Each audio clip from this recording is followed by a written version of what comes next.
games. It's ScrubGames. Drop a like, drop a sub, go ahead and subscribe to ScrubGames.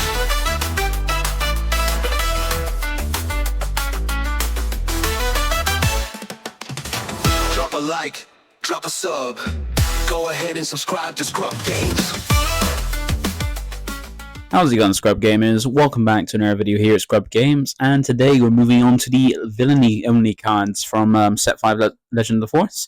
So because as we've been doing all this week, is we've been reviewing the set in each aspect day by day, and now we're on the Villainy only cards. We've gone through all the color aspects, now we're on to the Villainy, Heroism, and no aspect ones. So expect those for the rest of this week. So we're going to look at the Villainy ones, see how they are, and what we can expect from, like, if they're great for competitive or if they're just draft and sealed kind of cards. But also, don't forget, you can also like, comment, and subscribe to keep updated with my videos as when they drop. And by clicking that notification bell, you can also then get alerts to my videos do drop, so you can watch them there and then, or at a later time that suits you best. Also, we are on our way to 2,000 subs, and we're getting closer and closer there. It's still under 80 away, so if you have already subscribed, thank you very much. Much appreciated. If you haven't, feel free to do so. So, without the way, let's go ahead and look at the Villainy cards for Set 5 Legends of the Force. So, we'll start off with the one drop being a Forge Starfighter. This is a 1-cost 1/1, hidden with Raid 1. It's not too bad. A nice new addition to, another one drop for Vader, essentially, because he's got a new one drop he can have, and it does swing for 2 because of Raid 1. Can't be attacked the same turn as play, which means you can bring it out and kind of protect it in that way. But a nice new one drop because Vader Green Vader, his benefit is if you can get 2 units out on turn 1, you can then steamroll, essentially, because then you're always having a unit to attack and get generators tokens, and it becomes harder to deal with. So nice new addition for that. Next we have Kylo Ren, so a Villainy only turn 1 Force unit, being a 2-cost 2/3. Not too bad on the stats, solid with the aspects, the traits as well. Also has overwhelm, so it does piercing, but unless you can buff him up, he's not really going to do too much with that. And also he's got another effect, so he's not just a vanilla Force unit for turn 1, but he has when you play an upgrade on this unit, you may use the Force, so you use your Force token if you do draw a card. So you can potentially draw cards. Not sure how often you're going to get that triggered, because that could be handy, because remember, any upgrades, I'm not sure, depending on the wording, if you play token upgrades like experience or shields, but if those count, that could be pretty good. Otherwise, you just got to play an upgrade on, which could be pretty nicely, but then they often can your opponent deal with it, because normally you can play this out turn 1, turn 2 put a lightsaber on him, but then you might have to force unless you attack first, which he's got to then survive, hopefully, to be able to upgrade him, but then you're not getting the full benefit. But then you can potentially go and draw a card, which is not too bad, but then you lose your Force token that you tried to gain too. So not too bad, especially for the Villainy side, since it kind of lacks a little bit on Force units, like cheap ones early on as well, but a pretty nice one to have for Villainy. Next we have another Force unit, and this is Fallen Jedi, a 3-cost 3/4, so like we've seen for other units in this kind of stat range, 3-cost 3/4 is pretty solid, pretty decent, good amount of power, good amount of health, but no skills whatsoever, because in the Villainy side, only it doesn't really have many. Also a Force Jedi as well, so it's also Jedi, which we've actually seen to get quite often now, is some, not quite often, but a couple of times now in a set, some Villainy Jedi, which is interesting. So you can get the benefits of General's Blade on him, which is cool, and also Force benefits from the Force trait. So not too bad. Could be if you need more Force units in a Villainy deck, you could use that, but yeah, you might want to go any other deck that doesn't require to use the Force or need to generate the Force, then normally going to go for a different unit than that. Then jumping up like we've done so far, we're jumping up cost by cost. Now a 4-cost Staff Tyrannus, a 4/3, is shielded and also has ambush while the Force is with you. So this is a really strong one, and was a really nice one to get the alternate art from the UKG as a promo, just like how we had Grogu, we had this one as well. That's the only thing I was sad about by not going, so I wasn't able to pick this up. But then, since it's not an exclusive card, like a brand new card, and it's a card you can get in different ways, it's not too much of a bummer unless you want alternative arts, which I kind of do. But this is a very nice one, because it's going to come in shielded, so it's got a protection there, and if you can ambush, you can then come out and swing 4, which is pretty powerful, especially on turn 3. So it's a very nice card with the Force trait as well. Got little benefits with the Separatist and Sith, but mainly you're running him in a Force focus deck, or a deck wanting to generate the Force, and it's a pretty nice one because it's an option. It's a nice reason to keep the Force with you, not use it straight away, so you can actually come there and ambush and then use the Force token after. Pretty solid one, a very nice one. We'll probably see competitive play. Next, we've got the Sand Trooper Cavalry. This is a 4-cost 2-6, so pretty solid stats for a 4-cost 2-6 as well. With grit, so he's got a good amount of health to then make use of that grit, which, if you don't know what grit does, like it says on there, you get extra 1 power for every damage on it, so the more damage it takes, the stronger it gets. So at the maximum, if it takes 5 damage, it becomes a 7-1, which is very strong. Also Imperial, Creature, and Trooper as well. Not sure if the Villainy side will get benefits from the Creature, but Imperial is a very good one to have for those, because there's quite a few Imperial benefits and Imperial trait cards as well. Next, we have the Scimitar. So this is the Sith Infiltrator. So I'm not sure if this is bullshit. I think this might be bullshit. I'm not 100% sure. But it's a 4-cost 3-1. Oh, sorry, 3-4. Sorry. So not the best stats for a 4-cost, but then while this unit is damaged, it gets extra power, and it has to be damaged.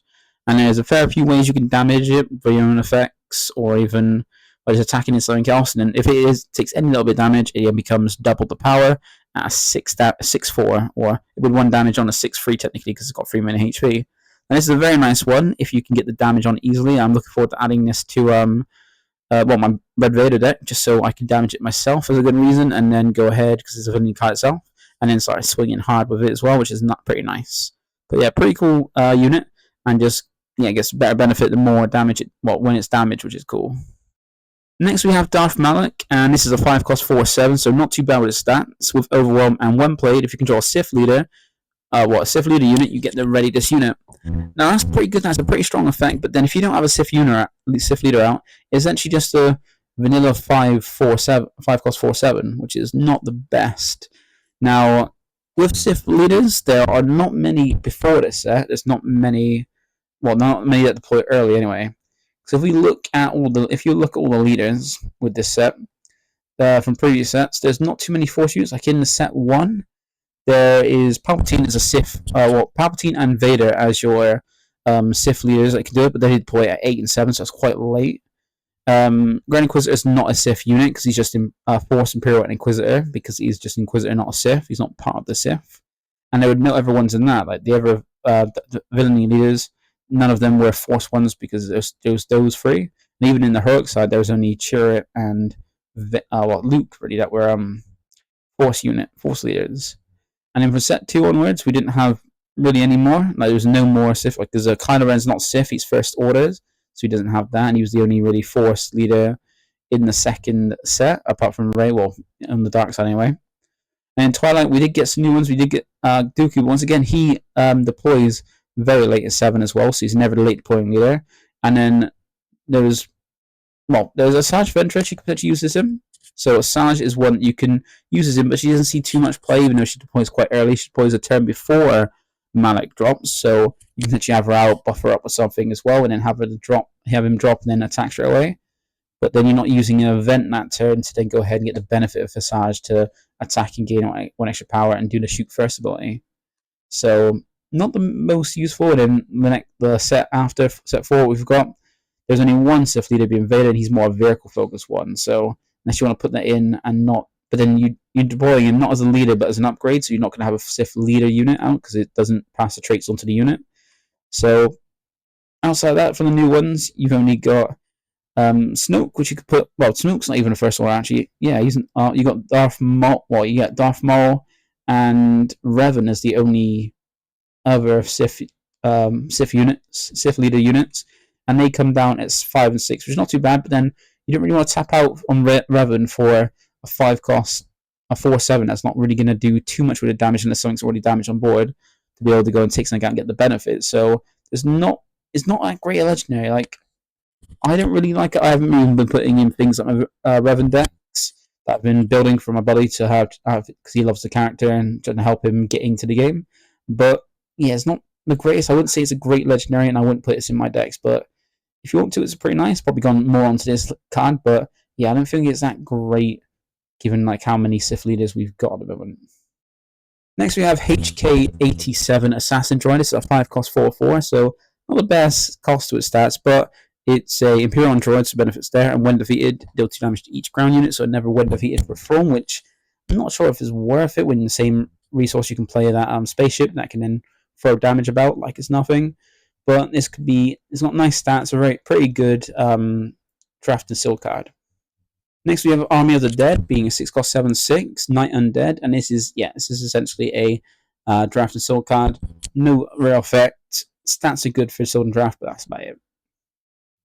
Next, we have the Sun, being a new 7-drop 6/8. So pretty good stats for a 7-drop. 6/8 is pretty strong, and while the Force is with you, so you kind of need the Force mechanic. Each friendly unit gains extra 2 power. So being a pretty good 7/6, a 7 cost 6/8, pretty good stats for a unit.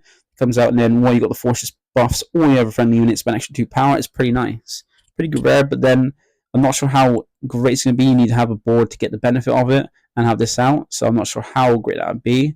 If you can keep a board, pretty strong. If you can't keep a board, it's going to just struggle to be there. Because he does boost himself as well, because each friendly unit, including itself. So he is basically at 8/8, so it's not too bad. But depends on what kind of board you can drop. Next, we got Darth Revan's lightsabers. A pretty nice 2-cost upgrade, so everyone knows lightsabers we've got. A 2-cost 2/2, which is pretty solid. Attached to a non-vehicle unit, and if the attached unit is Sith, you gains grit. Now, there are other Sith units. It's not just Sith leaders, other Sith units as well. So you can give it like Tyrannus and Malik and put this on as well.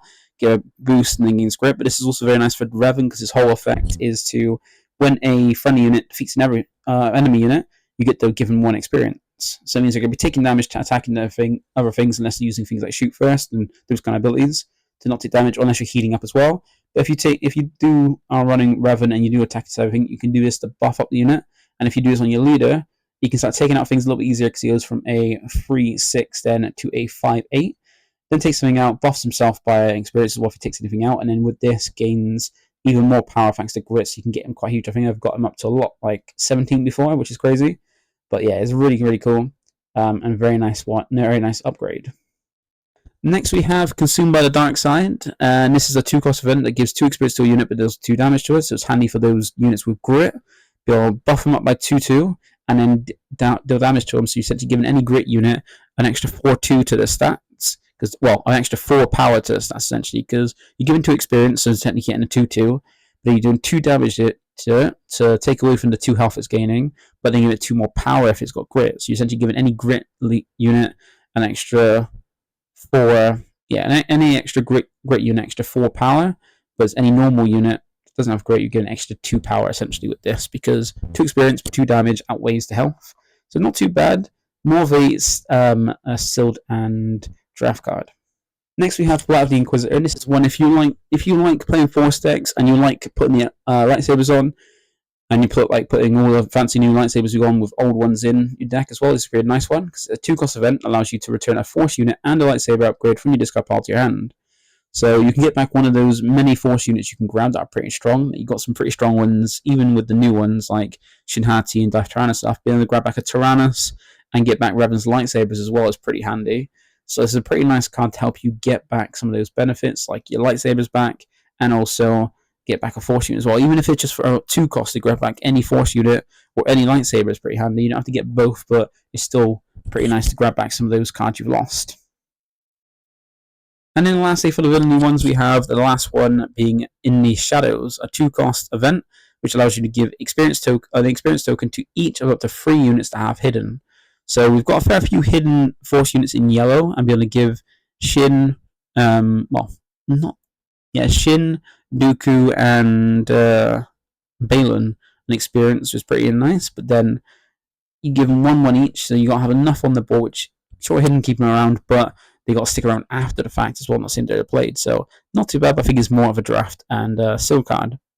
But that was it. So there's quite a few nice Villainy cards as well, and also I should mention that nice thing about that Flight of the Inquisitor is that you can also put that in the new Anakin lead, because then you can get back things like your heroic, because it's not limited to a Villainy one, it's like your heroic Force units like your Luke and your Anakin, and then put a Villainy card in this card, and also grab back a lightsaber you might have lost, like a Jedi lightsaber as well, or things that are General's Blade, which is pretty cool. So pretty nice cards there. I'm looking forward to a few of them. Need to do a bit more testing as well. I'm going to try out most of the leaders so I can help with my Understanding Silk build series. But yeah, Villainy is looking to be pretty nice. Just a little bit lacking on the Force units on the Villainy side, but now we're going to look forward to the next one tomorrow being the Heroism one. So look forward to that, and I'll see you next one. Bye for now.